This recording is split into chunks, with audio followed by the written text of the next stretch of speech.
ಸ್ನೇಹಿತರೆ ನಮಸ್ಕಾರ. ನಮ್ಮ ಕೋಲಾರ ಅಂತಂದರೆ ನಮಗೆ ತುಂಬಾ ಸ್ಪೆಷಲ್ಲು. ಯಾಕೆಂದರೆ ಈ ದೇಶಕ್ಕೆ ಚಿನ್ನವನ್ನು ಕೊಟ್ಟಂಥ ನಾಡು ನಮ್ಮ ಕೋಲಾರ ಜಿಲ್ಲೆ.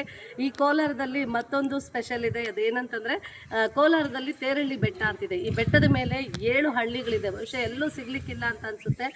ಒಂದೇ ಬೆಟ್ಟದ ಮೇಲೆ 7 ಹಳ್ಳಿ ಇರ್ತಕ್ಕಂಥದ್ದು. ಅದರಲ್ಲಿ ಸಾಕಷ್ಟು ವಿಶೇಷತೆಗಳು ಇದ್ದಾವೆ. ಅದರಲ್ಲೂ ಬಹುಮುಖ್ಯವಾಗಿ ಪ್ರಾರಂಭಕ್ಕೆ ಬಂದ ಫಸ್ಟು ಹಳ್ಳಿಯಲ್ಲೇ ಇಲ್ಲೊಂದು ಐತಿಹಾಸಿಕ ಹಿನ್ನೆಲೆ ಇರ್ತಕ್ಕಂಥ ಸರಿಸುಮಾರು 810 ವರ್ಷಗಳ ಐತಿಹಾಸಿಕ ಹಿನ್ನೆಲೆ ಇರ್ತಕ್ಕಂಥ ಒಂದು ದೇವಸ್ಥಾನ ಇದೆ. ಬಹಳ ಚೆನ್ನಾಗಿದೆ. ಇದನ್ನು ಆಮೇಲೆ ಒಂದ್ಸರಿ ನಾನು ತೋರಿಸ್ತೀನಿ ದೇವಸ್ಥಾನನ.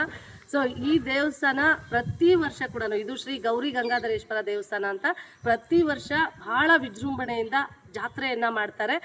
ಸೊ ಆ ಕಾರಣಕ್ಕಾಗಿ ನಮ್ಮ ಪಂಚಾಯತಿ ವತಿಯಿಂದ ಅಫಿಷಿಯಲ್ಸ್ ಎಲ್ಲನೂ ಇಲ್ಲಿ ಬರಬೇಕು, ಅದ್ರದ್ದು ವ್ಯವಸ್ಥೆಗಳೆಲ್ಲ ನೋಡಬೇಕು ಅಂತಂದಾಗ ನಾನು ಕೂಡ ಬೆಳಗ್ಗೆ ಇಲ್ಲಿ ಬಂದೆ. ಬಂದ ತಕ್ಷಣ ನಮ್ಮ ಮಕ್ಕಳೆಲ್ಲನೂ ಭಾಳ ಖುಷಿಯಾಗಿ ಕೂತು ಏನೋ ಒಂದಷ್ಟೆಲ್ಲ ಚರ್ಚೆಗಳು ಮಾಡ್ಕೊಳ್ತಿದ್ರು. ನನ್ನ ಆಪ್ತರು ಆಗಿರ್ತಕ್ಕಂಥ ವೆಂಕಟೇಶ್ ಸರ್ ಅವರು ಇಲ್ಲಿ ಸಿಕ್ಕಿದ್ರು. ಸೊ ನನಗಿಂತ ಹೆಚ್ಚಾಗಿ ಅವ್ರಿಗೆ ಗೊತ್ತಿದೆ ಈ ದೇವಸ್ಥಾನದ ಬಗ್ಗೆ. ಹಾಗಾಗಿ ಮಕ್ಕಳನ್ನ ಮಾತಾಡಿಸ್ದೆ. ಇದ್ರ ಬಗ್ಗೆ ನಮ್ಮ ವೆಂಕಟೇಶ್ ಸರ್ ಅವ್ರ ಹತ್ರ, ಈ ಜಾತ್ರೆ ಮತ್ತು ದೇವಸ್ಥಾನದ ಬಗ್ಗೆ ಒಂದೆರಡು ಮಾತನ್ನು ಅವ್ರ ಹತ್ರ ಕೇಳ್ತೀನಿ. ವೆಂಕಟೇಶ್ ಸರ್ ಚೆನ್ನಾಗಿದ್ದೀರಾ? ಚೆನ್ನಾಗಿದೆ ಮೇಡಮ್. ಸೊ ಈ ದೇವಸ್ಥಾನದ ಬಗ್ಗೆ ನೀವು ಏನು ಅನಿಸುತ್ತೆ, ಏನು ಗೊತ್ತು ನಿಮಗೆ? ಅದನ್ನ ತುಂಬ ಖುಷಿ ಆಗುತ್ತೆ. ನಮ್ಮ ಜಿಲ್ಲೆಯಲ್ಲಿ ಇಲ್ಲಿಂಥ ದೇವಸ್ಥಾನ ಇಲ್ಲ. ತುಂಬ ವೈಭವತೆ ಇದೆ ದೇವಸ್ಥಾನಕ್ಕೆ. 1216 ಕಟ್ಟಿಸಿರೋ ದೇವಸ್ಥಾನ ಇದು. ಇದಕ್ಕೆ 810 ವರ್ಷ ಇತಿಹಾಸ ಇದೆ. ವೀರ ಗಂಗರು ಕಟ್ಟಿಸಿರ್ತಕ್ಕಂಥದ್ದು, ನಲ್ಲೂರಿನ ವೀರ ಗಂಗರು ಅಂತೇಳಿ ಅವ್ರು ಕಟ್ಟಿಸಿರೋದು. ದ್ರಾವಿಡ ಶೈಲಿಯಲ್ಲಿ ಕಟ್ಟಿಸಿರ್ತಕ್ಕಂಥ ದೇವಸ್ಥಾನ. ತುಂಬ ವರ್ಷದಿಂದ ಜಾತ್ರೆ ನಡ್ಕೊಂಡೇ ಬರ್ತಾ ಇದೆ. ಹಂಗಾಗಿ ಬೇಕಾದಷ್ಟು ಜನ ಇಲ್ಲಿ ಬರ್ತಾರೆ. ತುಂಬ ಜನ ಬರ್ತಾರೆ. ಇದಕ್ಕೆ ದಾನಿಗಳು ಇದ್ದಾರೆ, ಕೊಟ್ಟಿದ್ದಾರೆ. ತುಂಬ ರಾಜಕೀಯಗಳು ಬಂದು ನೋಡ್ತಾರೆ. ದೇವಸ್ಥಾನ ಜೀರ್ಣೋದ್ಧಾರಕ್ಕಾಗಿ ಕಾಯ್ತಾ ಇದೆ. ಒಂದೆಲ್ಲ ಆಶ್ವಾಸನೆ ಕೊಟ್ಟಿದ್ದಾರೆ ಹೊರತು ಯಾರು ಇದ್ರ ಬಗ್ಗೆ ತಗೊಂಡಿಲ್ಲ, ಕ್ರಮ ತಗೊಂಡಿಲ್ಲ. ನೋಡ್ಬೇಕು ನಡೀತಾನೆ ಇದೆ. ಊರಿನವರೆಲ್ಲ ಎಲ್ಲ ಹಾಕಿ ವಿಜೃಂಭಣೆಯನ್ನು ವರ್ಷ ನಡೀತಾ ಇದೆ. ಈ ಸರಿನೂ ಅದೇ ಥರ 3ನೇ ತಾರೀಕು ಭಾನುವಾರ ಜಾತ್ರೆ ಹಮ್ಮಿಕೊಂಡಿದ್ವಿ. ಹಂಗಾಗಿ ಎಲ್ಲರೂ ಬರಲಿ, ಎಲ್ಲರೂ ಬಂದು ನೋಡಲಿ. ತೀರ್ಥ ಪ್ರಸಾದ ಎಲ್ಲ ಇರುತ್ತೆ.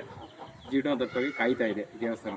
ಓಕೆ, ನಮ್ಮ ವೆಂಕಟೇಶ್ ಸರ್ ಹೇಳ್ತಾರೆ ನಮ್ಗೆ ಇದ್ರ ಬಗ್ಗೆ ತುಂಬ ಖುಷಿ ಇದೆ. ಜಾತ್ರೆಗೆ ನೀವು ಸಹ ಬನ್ನಿ ಅಂತೇಳಿ ಎಲ್ಲರೂ ಇನ್ವೈಟ್ ಮಾಡ್ತಿದ್ದಾರೆ. ಸೊ ಮಕ್ಕಳ, ನಿಮ್ಗೆ ಖುಷಿ ಇದೆಯಾ ಈ ದೇವಸ್ಥಾನ ಇದೆಲ್ಲ ನಮ್ಮೂರಿಂದು ಅಂತ, ನಮ್ಮೂರು ದೇವಸ್ಥಾನ ಅಂತ ಯಾವಾಗಲೂ ಬರ್ತಿರ್ತೀರಾ?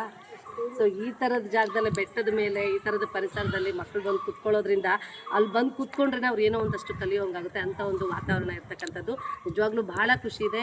ಈ ಜಾತ್ರೆ ನಡೀತಾ ಇದೆ. ನಮ್ಮ ಪಂಚಾಯತಿಯವರು, ಅಫಿಷಿಯಲ್ಸ್, ನಮ್ಮ PDO ಮತ್ತು ಎಲ್ಲ ಅಧಿಕಾರಿಗಳೂ ಸಿಕ್ಕಾಪಟ್ಟೆ ಇದಕ್ಕೆ ಸಪೋರ್ಟ್ ಮಾಡ್ತಿದ್ದಾರೆ. ಜಾತ್ರೆ ಪ್ರಯುಕ್ತ ಕೆಲಸ ಮಾಡ್ತಿದ್ದಾರೆ.